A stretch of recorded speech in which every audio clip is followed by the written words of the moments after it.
Okay. All right. I'm Braveheart with Wander in the USA, and you are? Not bad. Not bad. We just stopped. See the backpack over there? We see the limbs all over it. We just stopped and we're talking to each other and enjoying this view. And her bear alarm kept on going off. So I told her that I had a little baby pair of scissors that might be able to get the screws out of it. And sure enough, they were able to unscrew it. But right as I was about to get her batteries out of her bear alarm, my backpack, you know, The backpack fell down the hill.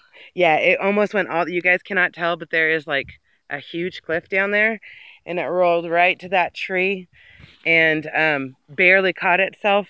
And there's a pretty big cliff, right? She said it wasn't bad. But there's, it's sort of a gradual. Yeah. I had a heart attack. I literally almost had a panic attack because there goes my bag.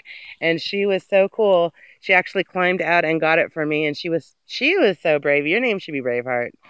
You were very brave. Thank you for your help. You're welcome. Yeah. Thank you for your help. Oh, you're so welcome. That was awesome. You were awesome. Hey, you guys get out and enjoy nature today. Have a great day. Enjoy the view. Be blessed. Bye.